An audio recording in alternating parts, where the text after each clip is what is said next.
നമസ്കാരം. മലയാളി വാർത്ത ഇൻസൈഡിലേക്ക് സ്വാഗതം. ടി.പി. ചന്ദ്രശേഖരൻ വധക്കേസുമായി ബന്ധപ്പെടുത്തി വടകര എം.എൽ.എ. കെ രമയുടെ പേരിൽ ബിഗ് ബ്രേക്കിംഗ് ചമച്ച റിപ്പോർട്ടർ ടിവിയുടെ വ്യാജ വാർത്തയെ പൊളിച്ചടുക്കിയിരിക്കുകയാണ്.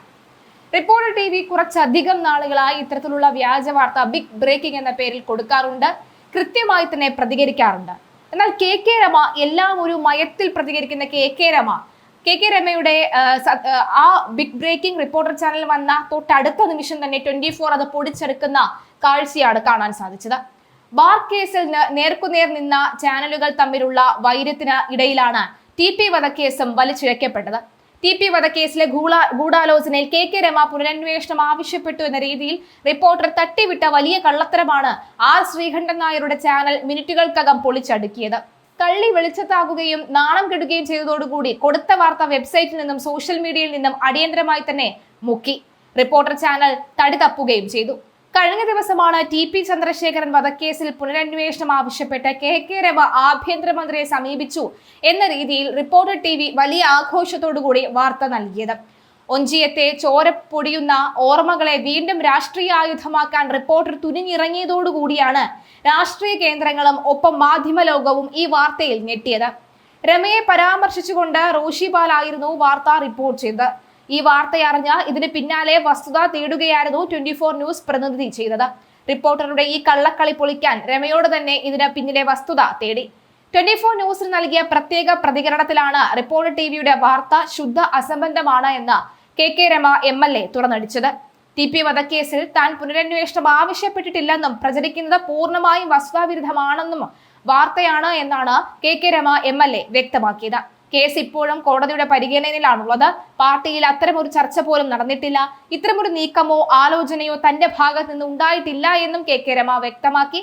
വ്യാജ വാർത്ത എങ്ങനെ പ്രചരിച്ചുവെന്നറിയാൻ വാർത്ത പ്രസിദ്ധീകരിച്ച ചാനലിന്റെ പ്രതിനിധിയോട് നേരിട്ട് കെ രമ സംസാരിച്ചുവെന്നാണ് വിവരം. താൻ പറഞ്ഞു എന്ന പേരിൽ ചാനലിൽ അങ്ങനെ ഒരു വാർത്ത വരാനിടയായ സാഹചര്യം വ്യക്തമായിട്ടില്ല എന്നും കെ രമ പറയുന്നു. പാർട്ടിയിൽ അത്തരമൊരു ചർച്ച പോലും നടന്നിട്ടില്ല. കാരണം കേസ് കോടതിയുടെ പരിഗണനയിലാണല്ലോ ഉള്ളത്. പിന്നെ എന്തിനാണ് അത്തരം അനാവശ്യ ചർച്ചകൾ നടത്തുന്നത്? കെ രമയുടെ വാക്കുകളായിരുന്നു ഇത്. കേസ് അന്വേഷണത്തിൽ തനിക്ക് പൂർണ്ണ തൃപ്തി എന്ന് ഇതുവരെ പറഞ്ഞിട്ടില്ല. എന്നാൽ അത്തരമൊരു അഭിപ്രായ പ്രകടനത്തിനുള്ള സമയം ഇതാണെന്ന് താൻ കരുതുന്നില്ലെന്നും കെ രമ കൂട്ടിച്ചേർത്തു. എന്തായാലും ചാനൽ ചർച്ചകൾക്കിടയിലുള്ള ഈ പൊട്ടിത്തെറികൾ അല്ലെങ്കിൽ ചാനലുകൾക്കിടയിലുള്ള ഈ പൊട്ടിത്തെറികൾ കയ്യോടെ തൂക്കി പൊളിച്ചടുക്കിയിരിക്കുകയാണ് കെ രമ ഇപ്പോൾ ചെയ്തിരിക്കുന്നത്. ആർ.എം.പി. നേതാവ് എൻ വേണുവും വാർത്ത പൂർണ്ണമായി തള്ളിയിട്ടുണ്ട്. ആർ.എം.പി. നേതാക്കൾ വാർത്ത നിഷേധിച്ചതോടുകൂടി റിപ്പോർട്ടർ ടിവി കെട്ടിച്ചമച്ച നുണക്കഥകളുടെ കോട്ടയാണ് ചീട്ടുകൊട്ടാരം പോലെ തകർന്നു വീണത്. മറ്റ് മാധ്യമങ്ങളും രമയുടെ നിഷേധം വാർത്തയാക്കിയതോടുകൂടി റിപ്പോർട്ടർ ചാനൽ അക്ഷരാർത്ഥത്തിൽ പ്രതിരോധത്തിലായി. ഇതോടെ ഡിജിറ്റൽ പ്ലാറ്റ്ഫോമുകളിൽ നിന്നും വാർത്ത നീക്കം ചെയ്യുകയാണ് ഉണ്ടായത്. 2012 മെയ് 4-നാണ് ഒഞ്ചിയത്ത് ടി.പി. ചന്ദ്രശേഖരൻ കൊല്ലപ്പെട്ടത്. 2024 ഫെബ്രുവരിയിൽ കേരള ഹൈക്കോടതി ഡിവിഷൻ ബെഞ്ച് കേസിൽ വിധി പറഞ്ഞിരിക്കുന്നു. 12 പ്രതികൾക്ക് കോടതി ജീവപര്യന്തം തടവ് ശിക്ഷ വർദ്ധിച്ചിരുന്നു. ഒരു കാലത്ത് കേരളത്തിലെ വാർത്താ ചാനൽ റേറ്റിംഗിൽ രണ്ടാമതായിരുന്ന 24 ന്യൂസിന്റെ പ്രേക്ഷകരെ ലക്ഷ്യമിട്ടാണ് റിപ്പോർട്ടർ ടിവി റീലോഞ്ച് ചെയ്തത്. അരുൺകുമാർ അടക്കമുള്ള പ്രമുഖ ചാനലിൽ എത്തുകയും ചെയ്തു. അതിനുശേഷം ഇരു ചാനലും തമ്മിൽ കടുത്ത മത്സരമാണ് നിലവിൽ നിൽക്കുന്നത്. ബാർ അട്ടിമറി ആരോപിച്ച് ശ്രീകണ്ഠൻ നായർ രംഗത്ത് വന്നതോടുകൂടി ഈ മത്സരം പരസ്പരം യുദ്ധമായി തന്നെ മാറിയിരുന്നു.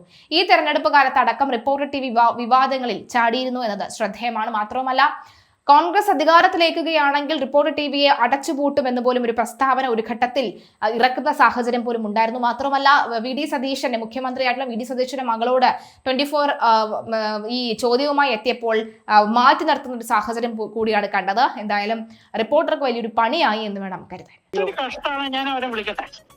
അങ്ങനെ എന്തെങ്കിലും ഉണ്ടോ? ഞാനൊന്നും പറഞ്ഞിട്ടേ ഇല്ല. അങ്ങനെ ഇല്ല, വാസ്തവവിരുദ്ധാണല്ലേ? അല്ല, ഞാനങ്ങനെ അങ്ങനെ ഒരു ആവശ്യപ്പെട്ടിട്ടില്ല. ഇപ്പൊ ഞങ്ങൾ അതിനെപ്പറ്റി ആലോചിച്ചില്ല. നമ്മൾ ആലോചിച്ച കാര്യങ്ങൾ തീരുമാനിക്കുകയുള്ളൂ. ഞാൻ പറഞ്ഞതായിട്ട് ഭർത്ത വന്നു എന്ന് പറഞ്ഞു. എനിക്കറിയില്ല, ഞാൻ അങ്ങനെ പറഞ്ഞിട്ടില്ല. അറിയില്ല, എനിക്കറിയില്ല അങ്ങനെയാ വന്നത് എന്നുള്ളത്. ഞാൻ ആവശ്യപ്പെട്ടിട്ടില്ല. വാർത്ത വാസ്തവില്ല. ഞാൻ ആഭ്യന്തരമന്ത്രിയെ ഇതുമായി ബന്ധപ്പെട്ട് സമീപിച്ചിട്ടില്ല. അത് ഞങ്ങൾ ആലോചിച്ച് പാർട്ടി നിലയ്ക്ക് ആലോചിച്ച് തീരുമാനമെടുക്കും. എങ്ങനെയാണ് എന്നതിനെ സംബന്ധിച്ചൊക്കെ ആലോചിക്കുകയുള്ളൂ. ഇല്ല, ഇപ്പൊ കോടതിയിലാണല്ലോ കേസ് ഉള്ളത്. ഹൈക്കോടതിയിലാണ് കേസ് ഇപ്പൊ ഉള്ളത്. സുപ്രീം കോടതിയിലും ആണുള്ളത്. അപ്പൊ ആ കേസ് അനുസരിച്ചാണ് ഇപ്പൊ മുന്നോട്ട് മറ്റു കാര്യങ്ങളെ സംബന്ധിച്ചൊന്നും ഇപ്പൊ ആലോചിച്ചിട്ടില്ല. അത് പിന്നെ നമ്മളെ വക്കീലും പാർട്ടിയും എല്ലാം ആലോചിച്ചിട്ടേ മറ്റു കാര്യങ്ങൾ ആലോചിക്കുള്ളൂ. അതൊക്കെ നമ്മൾ പല പ്രാവശ്യം പറഞ്ഞതാണ്. അതിനിപ്പോ മറ്റു കാര്യങ്ങൾ പിന്നെ ആലോചിച്ച് പറയേണ്ടതാണ്. തൃപ്തിയാണെന്നൊന്നും ഒരിക്കലും പറഞ്ഞിട്ടില്ല. അതൊന്നും ഇപ്പൊ അങ്ങനെ പറയേണ്ട ഒരു സാഹചര്യം അല്ലല്ലോ. അല്ല അതവര് അങ്ങനെ ആലോചിച്ചിട്ട് പറഞ്ഞ പല കേസുകളും പുനരാലോചിക്കുന്നുണ്ടല്ലോ. അപ്പൊ ആ സമയത്ത് ഇത് പറഞ്ഞതായിരിക്കാം. നമ്മളേതായാലും ഇപ്പം അതിനെപ്പറ്റി എന്തെങ്കിലും ഉണ്ടെങ്കിൽ നമ്മൾ പറയും ബാക്കി കാര്യങ്ങൾ.